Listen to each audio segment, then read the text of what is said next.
The decorations had taken me 3 weeks to get right. Soft sage green and cream everywhere, the colors I'd chosen for the nursery too. Little paper stars strung across the ceiling of our backyard, the kind my mother used to make for my birthdays when we couldn't afford anything from the store. My sister-in-law Fiona had offered to help set up that morning, and I'd let her because I thought it was kindness. I thought a lot of things back then. The party was for 23 people. My closest friends, both our families, my co-workers from the firm. I was 6 months along and finally starting to show in a way that made strangers smile at me in grocery stores.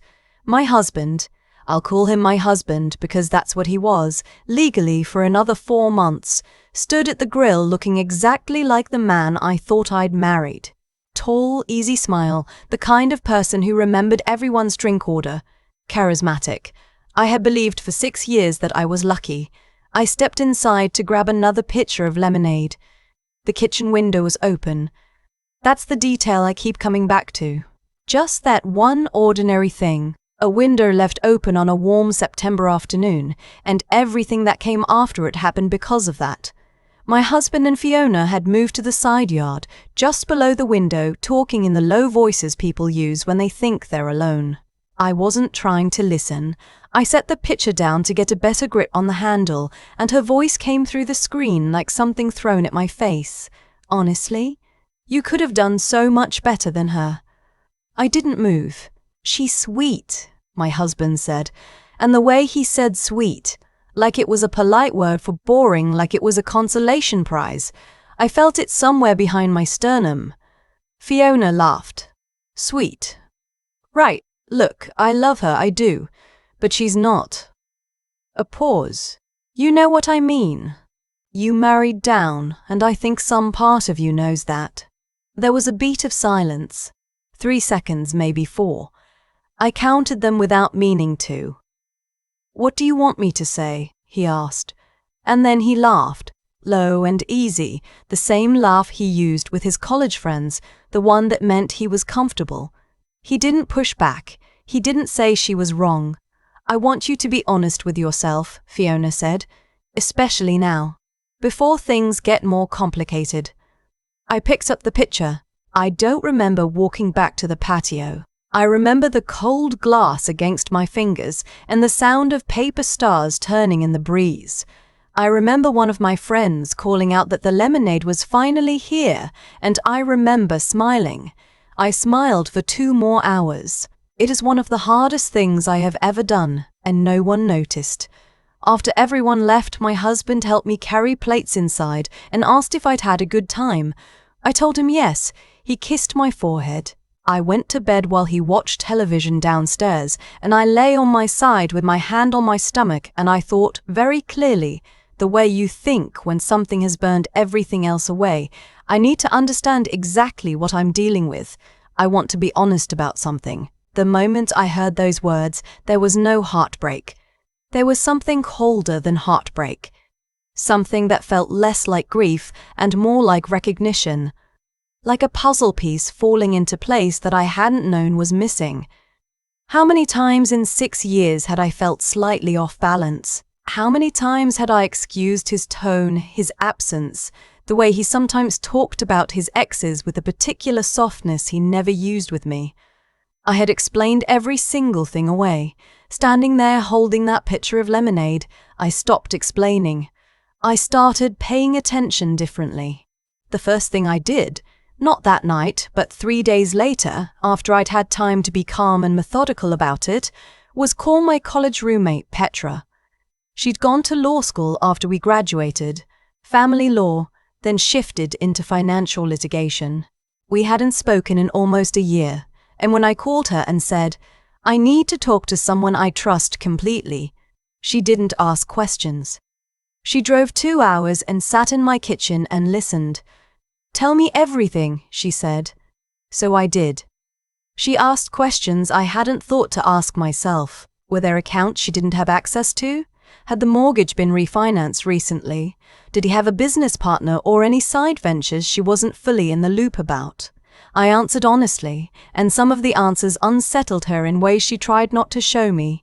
She was careful, professional. but I could see her taking notes in her head. "I'm not saying anything is definitely wrong," she told me before she left, "but I want you to do one thing. Just one.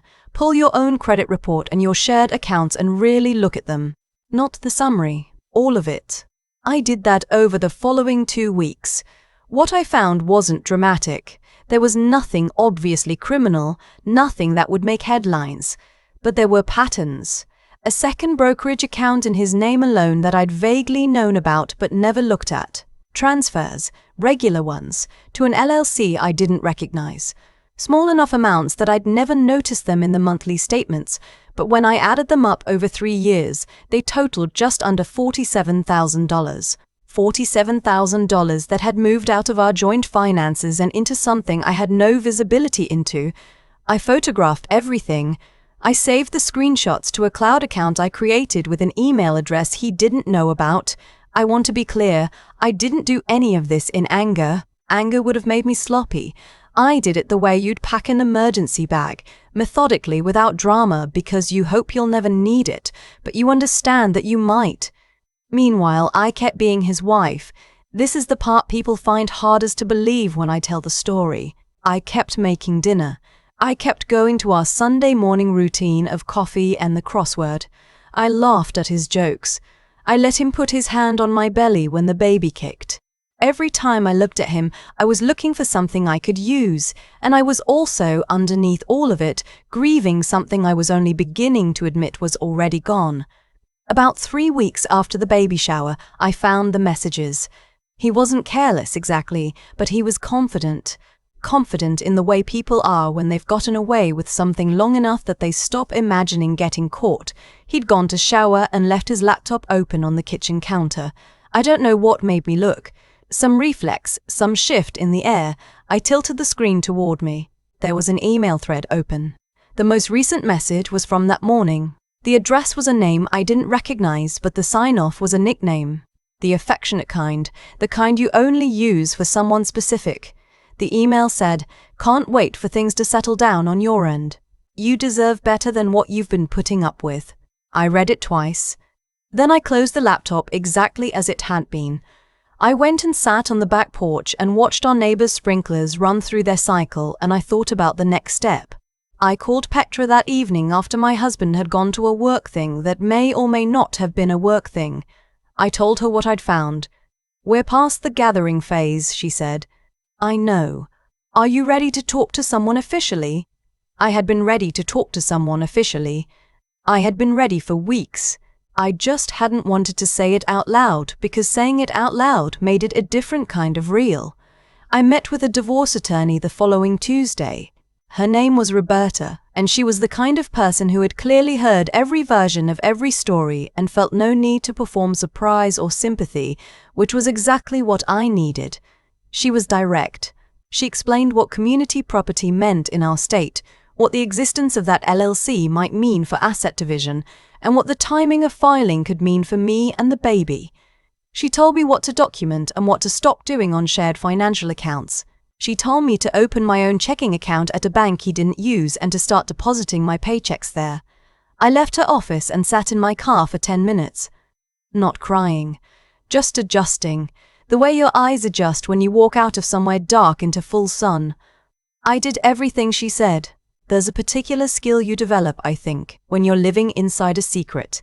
You become a very good actor. You start to notice how little people actually pay attention, how infrequently your husband looks at you long enough to read your face, how easy it is to be exactly who someone expects you to be when they've already decided who you are. My husband had decided somewhere along the way that I was the sweet one, the steady one, the one who wouldn't rock the boat. He'd built his confidence in that belief like you'd build something on a foundation, all his weight on top of it, never imagining it might shift. I let him stand there. Fiona came over for dinner about a month after the baby shower. She was warm to me, the way she always was. Slightly too warm, the kind of warmth that now read to me as guilt management. She helped clear the table and asked about my birth plan and told me she was so excited to be an aunt. I thanked her. I offered her more wine. I watched her laugh at something my husband said and thought, very calmly, "You don't know that I know. That is a particular kind of power. I don't think I understood it until that dinner." The process took another 6 weeks from start to finish.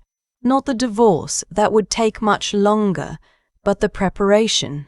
The careful, quiet, thorough preparation that meant that when everything finally broke open, I would be standing on solid ground while everything around me crumbled. Petra put me in touch with a forensic accountant who specialized in matrimonial cases. His name was Hugh, and he was quiet and unimpressive-looking and methodical in a way that I found deeply reassuring. He reviewed what I had and spent 2 weeks finding the rest. The LLC was tied to a real estate venture my husband had started with a business contact 3 years earlier, right around the time I'd gotten pregnant the first time. Actually, the pregnancy I'd lost at 11 weeks. While I was grieving, he had been investing. While I was trying to hold myself together, he had been quietly building something I wasn't part of and wasn't meant to know about. The venture wasn't illegal, but the way the marital assets had been moved to fund it, without my knowledge, without my signature on the right documents, that was a different matter. "This is actually quite clean," Hugh told me at our second meeting, in a tone that suggested he'd seen much worse. "What he did is documentable and recoverable.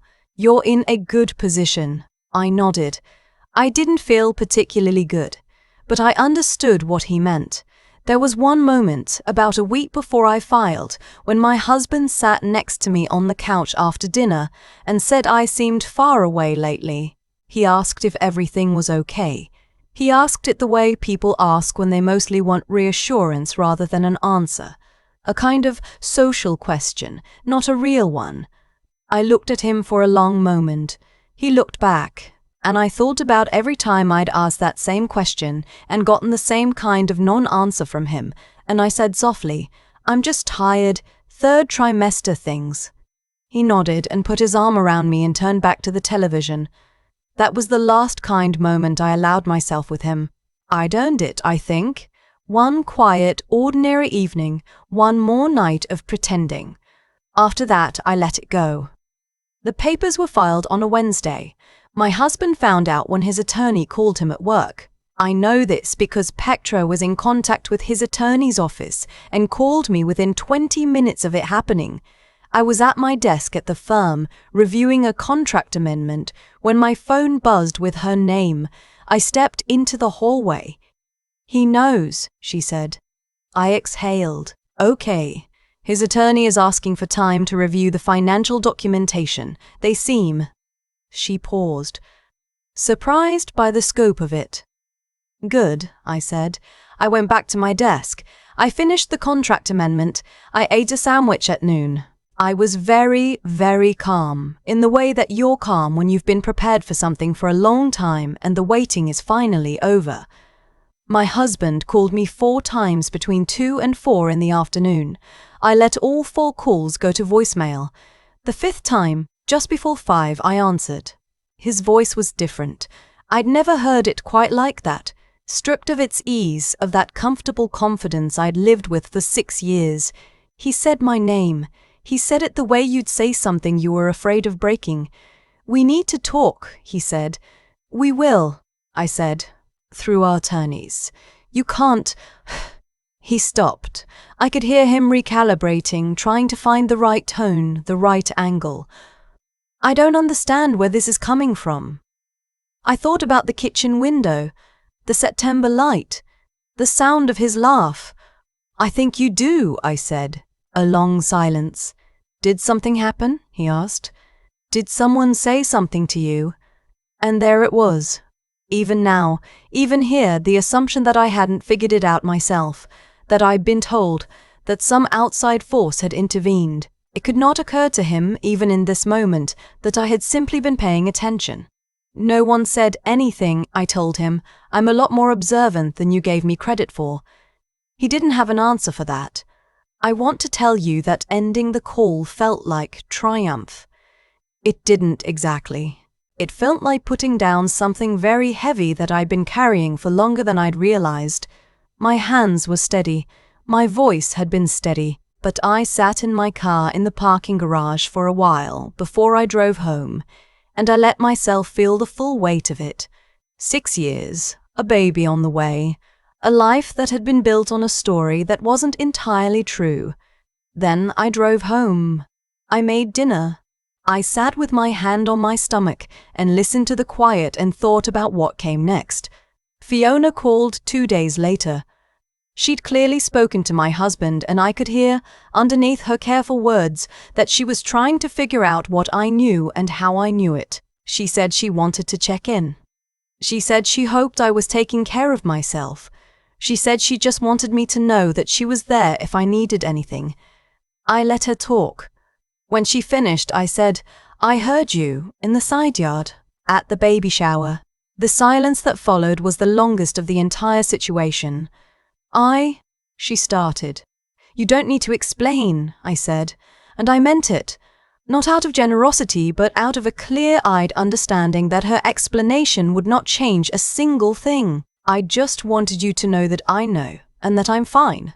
Better than fine, actually." I hung up. She hasn't called back. The divorce took 7 months. It was not pleasant. His attorney tried several angles that Roberta had anticipated and prepared for, which meant that each one hit a wall cleanly and without drama. The LLC assets were classified as marital property, subject to division. The $47,000 in transfers was factored into the settlement. I was represented well, and I had done the work of documenting everything meticulously, and it showed. My daughter was born in December, 6 weeks before the divorce was finalized. She has my nose and her father's stubborn chin, and she sleeps better than any newborn I have ever heard of, which I choose to interpret as a sign that she is, constitutionally, untroubled. I sat in the hospital room the night after she was born. After the nurses had done their checks and the lights were low and it was just the two of us, and I felt something I hadn't expected to feel. Not relief, not victory, just clarity. A bone-deep, quiet sense of knowing exactly where I stood and where I was going. There is a version of this story where I am a cautionary tale, where I am the woman who missed all the signs, who built a life on a lie, who had to have her world fall apart before she understood what it was made of. I know that version exists. I've told myself that version on bad days. But there's another version. The one where a woman stood in her own kitchen holding a pitcher of lemonade, heard something that rearranged her entire understanding of her life, and instead of falling apart, got very, very quiet and very, very smart and handled it with more precision and grace than anyone who underestimated her ever thought she was capable of. I think about what Fiona said on that September afternoon. The whole point she was making, the weight she meant to put behind it. You married down. I used to let that sentence wound me in the way it was meant to. I don't anymore. Not because I've talked myself out of caring what people think, but because I've seen what settling looks like and what it costs, and I walked away from it with my daughter, my financial security, and the completely uncomplicated knowledge that I never needed his approval to be exactly who I am. My sister called me last spring, a few months after everything was settled. She wanted to know if I was okay. Not the surface version. She's never been interested in that. She asked how I was really doing. I thought about it honestly. "I feel like myself again," I told her. Maybe more than I ever did. She said that was the best thing she'd heard in a long time. I'm inclined to agree. I've thought a lot about cause and effect since everything settled. Not in a cosmic fate had a plan kind of way. I don't find much comfort in that framing. More in the plain observable sense. The things people do have consequences, and those consequences arrive whether or not anyone is watching for them. My husband spent years making quiet choices, small ones mostly. A transfer here, a conversation there, a laugh that lasted a beat too long. None of them felt catastrophic on their own. I think that's how a lot of people justify it to themselves. If no single moment crosses a clear line, then maybe the line was never crossed at all. But choices layer. They accumulate the way sediment does, invisible until the ground shifts and you can see exactly what's been building underneath. What I did, the documenting, the attorney, the forensic accountant, all of it wasn't clever in any dramatic sense. It was just paying attention. That's the thing I want to say most clearly, because I think we sometimes confuse intelligence with complexity. What I did wasn't complicated, it was careful. There's a difference. Careful means you slow down when everyone around you expects you to react. Careful means you ask questions before you draw conclusions, and then you let the conclusions speak for themselves. Fiona thought I was sweet. I think she meant it almost fondly, the way you'd describe someone who hasn't figured out how the world works yet. What she didn't understand, what neither of them understood, is that being underestimated is only a disadvantage if you let it be. The moment I heard her voice through that kitchen window, her certainty that she knew exactly what I was and wasn't capable of, I made a decision. I decided not to correct her. Not yet. That restraint was the hardest thing. Not the attorney meetings, not reviewing financial statements at midnight, not holding a normal conversation over dinner while carrying a secret that was getting heavier every day. The hardest thing was choosing over and over again to stay quiet when everything in me wanted to say, I already know. I've known for weeks. You're not as careful as you think, but timing matters. Petra understood that. Roberta understood that. The only person who didn't understand it was the person who stood at a grill at my baby shower, comfortable in his own story about who I was. There's something I think about now, a quality I didn't have enough of before all this, and that I've tried to build since. It's not toughness exactly. It's more like discernment. The ability to see a situation clearly without the distortion of wanting it to be something different. I loved my husband. I had built a life around the belief that he was who he presented himself to be. Giving that up wasn't a victory. It was a loss I grieved honestly, mostly a night, mostly alone. But I didn't let the grief make my decisions for me. That's the part I'm proud of, not the outcome. The outcome was just math, really. Once the documents were in order, what I'm proud of is that I didn't fall apart when falling apart would have been completely understandable. I stayed intact. I thought clearly. I protected myself and my daughter with the same methodical attention I'd spent years directing outward toward everyone else. My daughter is almost 2 now.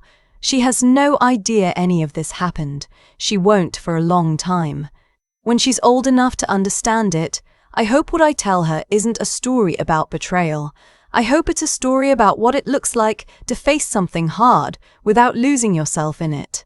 About how integrity isn't just what you do when people are watching, it's what you do when you're alone in a parking garage trying to decide what kind of person you're going to be. That's the only story worth telling.